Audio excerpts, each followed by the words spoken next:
BlockTV. It's time now for HODL with HEDL, a chance to zoom out for a moment and take a wider perspective on some of the heady issues that dominate crypto markets as a whole.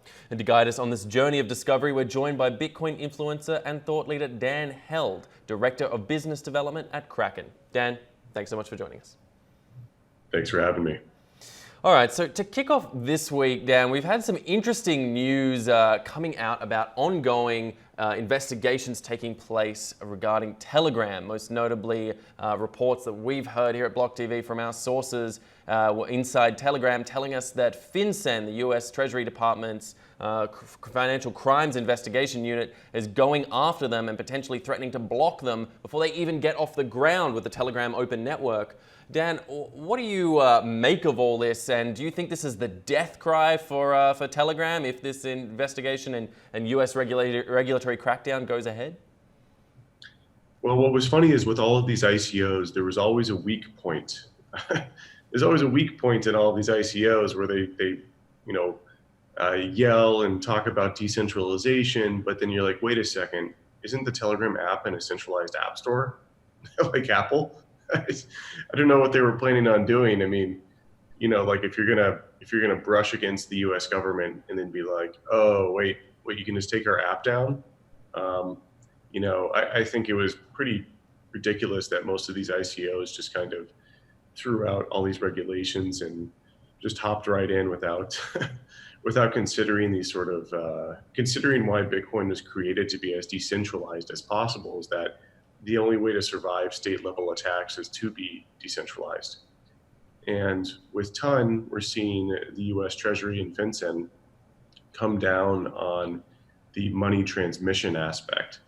So this was a lot of different attorneys in the space have talked about this potentially being an issue, which is that the transmission of the money itself would be a money transmission issue under FinCEN, and FinCEN is a much more intense regulatory agency than the SEC. So I think this is a pretty serious issue for TON and pretty serious issue for any ICO, because if they establish like a precedent here that an ICO was money transmission, like creating an ICO and then transmitting that money to new token holders was money transmission, and that's a pretty serious issue for not only TON but every other ICO as well.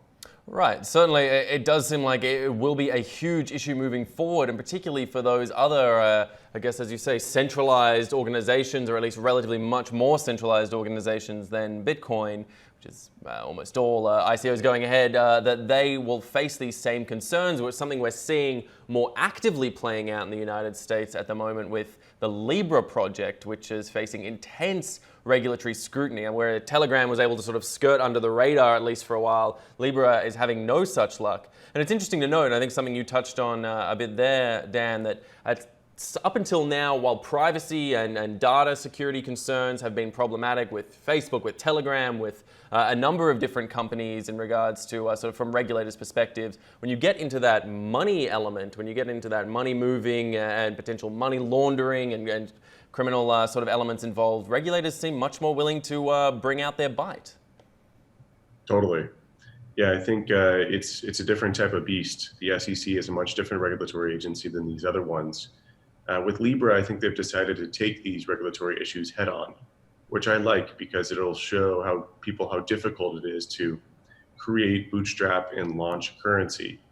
I think Facebook's going about it the right way. I think they've hit a bunch of they're really hitting a bunch of friction here as some of their partners have dropped out.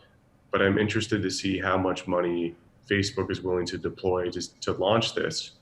And I'm interested to see, who all might come back after they have launched. I think a lot of these partners that they had were a little bit anxious in terms of getting letters from different members of Congress, getting letters from different central bankers.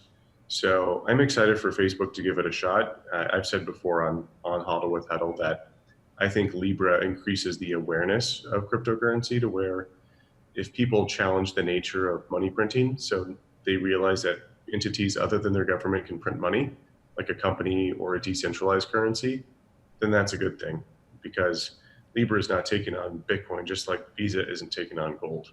So I'm excited to see Facebook take on these challenges and see how far they can get.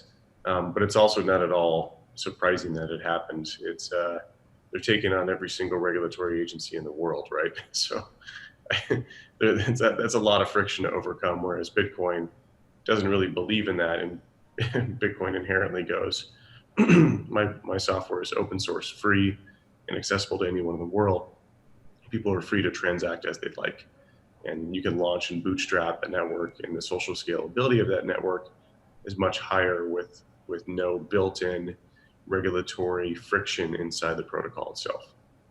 Yeah, and none of that sort of built-in friction, as you say, and perhaps one of the biggest issues when it comes to that notion of mass adoption, or in terms of the development of Bitcoin as a whole, is a lot of people out there sort of question use case, as it were. A lot of sort of your average sort of consumers and sort of people in the daily market say, I've got my currency, you use it fine. Why do I need a digital currency? What's the use right there? But Dan, I know a topic that it's close to your heart and one that worth mentioning here is there seems to be a distinct use case coming out right now in regards to Bitcoin and decentralized currencies as a whole, taking place coming from China and Hong Kong. What are your thoughts on the use case there and the potential for Bitcoin to serve in that controversial environment? Well, if we were to think about Bitcoin as a product, there's a term in product management or tech software building called product market fit. Does your product solve a problem in the market? Bitcoin's protocol market fit is its immutability, so hard to, it's impossible to censor, and it's hard to seize nature. And so it's hard, both of those factors are extremely valuable for citizens of Hong Kong who might have their bank accounts frozen, who might have their assets seized. Bitcoin is that alternative that can't be controlled by China or any regional government. So I think that's a huge, huge benefit here. And it comes at an interesting time too. It's a moment where the world is looking at China, the world is looking at Hong Kong, and people are kind of choosing the battle lines or choosing where they stand on the issue. So it's been exciting to watch that kind of play out in the press over the last couple of days here. Yeah, it certainly has been an exciting and interesting one to watch how, particularly in the United States, it's become such a critical issue and such a critical point of development, and how the narrative plays out. And as you say, Bitcoin itself doesn't really have a narrative, but there is sort of that social structure at play when it comes to financing and how that has played out. Notably, obviously, when it comes to financing, where dollars derive from and where that financing comes. The NBA has been thrown into the spotlight with this. What's your take on the controversy there? Yeah, a lot of the NBA and a lot of the players like to be woke, as they say, when it comes to different social issues. But when it comes to a true, these social issues are important in the United States, but they pale in comparison to the genocide, the mass imprisonment, the torture, the sale of organs that China is doing, and the repression of all free speech. And surprisingly, they're silent on the issue, claiming that they don't have enough information to comment on it, where they feel very informed and very free to comment on local US issues. But I highly doubt that an NBA player with probably not the most intelligent people in the world, they're athletes after all, they're not scientists or engineers. I highly doubt that they understand local nuance of socioeconomic issues, even locally. Like, I'm pretty sure they haven't read a bunch of different studies how to improve the average plight of a person who lives in Baltimore or another city, right? So to act like the Chinese issue is overly complex and they don't have enough information to comment, which every single NBA player has said, is so disingenuous. It's just pretty disgusting, to be honest. So then let's bring back Bitcoin into the narrative and talk about how that could potentially be used to resolve some of these sort of issues. Particularly when I think about financing, the distributed ledger element of Bitcoin allows that tracking and determination of where financing is moving throughout a network. Perhaps you can sort of elaborate on some of the other potential powers that Bitcoin could bring to a situation like this in an economic system where it was a considerably more dominant feature. Well, Bitcoin, like countries that pride free speech, that's what it's all about, is that Bitcoin, the network connectivity of the number of participants in Bitcoin grows as more and more people's freedoms are infringed upon. So if you become disenfranchised with the existing financial system because your assets are seized, or your assets are frozen or stopped, or you can't buy things that you want to buy, then that person now becomes a Bitcoin user. So these draconian measures that like the Hong Kong government and other governments are taking, including the US, some of the US payment providers are not allowing people to purchase weapons, which I think is really silly because payment providers shouldn't be a political mechanism. When we insert politics into money, it grossly distorts how capital flows through our system. We should think of money as like water or another utility. Like you don't have electricity or water that turns on and off based on your political affiliation for the week. So I think money should be the same thing, where money should be this apolitical mechanism that allows you to operate in the world. And Bitcoin does that, has done that in a way that's preserved its decentralization, which preserves that openness of the network, which means that more and more participants can use it. And so that's called social scalability, a term coined by Nick Szabo, which is that essentially it's socially scalable with decreasing the amount of trust you have to have between participants. And also if you allow every single use case, people can interact with a variety of different uses and different political motivations. Yeah, it's, as you say, that sort of platform versus publisher mentality. Is it a utility? Is it a service? Is it a security? Important questions to determine and people should be asking when it comes to their monetary theory. But now, sort of changing tacks, but talking about another interesting topic that's relevant at the moment. Now, we recently had a call out from Joe Lubin, one of the co-founders of the Ethereum network, saying that he would like to see 1 million developers on the Ethereum network in the near future. Dan, what's your take on all this? Well, me as the Bitcoin guy, you can imagine that I'm a little bit skeptical.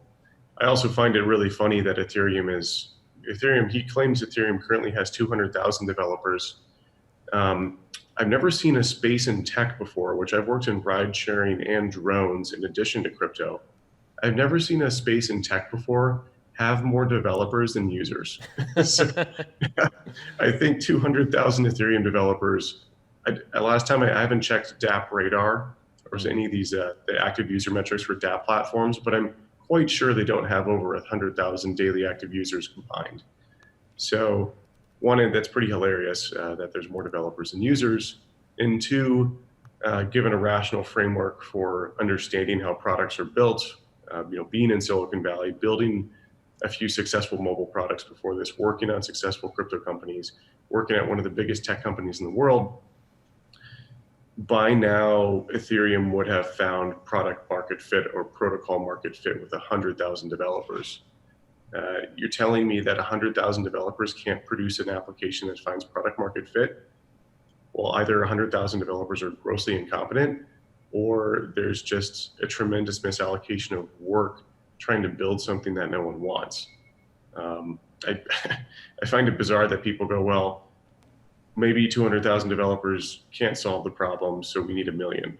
There's even a book about this called The Mythical Man Month, which is that adding more engineers to a project doesn't increase its potential for success. Now, the Mythical Man Month is a different application of adding more developers than adding more developers in an application ecosystem. But I still kind of find it funny because I'm not sure if developers are going to solve this problem here. It's a demand side issue. No one is demanding these products.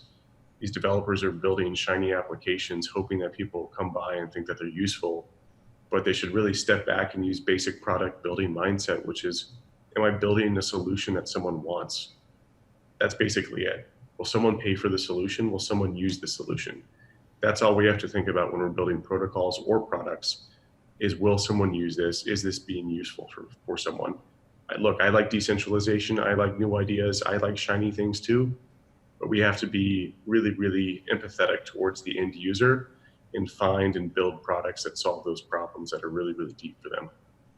Yeah, I've also got to wonder, of the supposed claimed 200,000 developers, if there's only around 100,000 daily users, which of the 100,000 developers are not daily using dApps themselves? It doesn't seem like a great advertisement for the dApp system if even the developers aren't eager to use it. All right, Dan, I want to thank you so much for taking us through a range of important topics across the crypto sphere at the moment. There's so much to discuss, so much happening, and we're sure to look forward to speaking to you again next week where we'll have even more to discuss. But in the meantime, stay with us at blocktv.com for all the latest in news and information. I'm Asher Westrop Evans. Thanks for watching.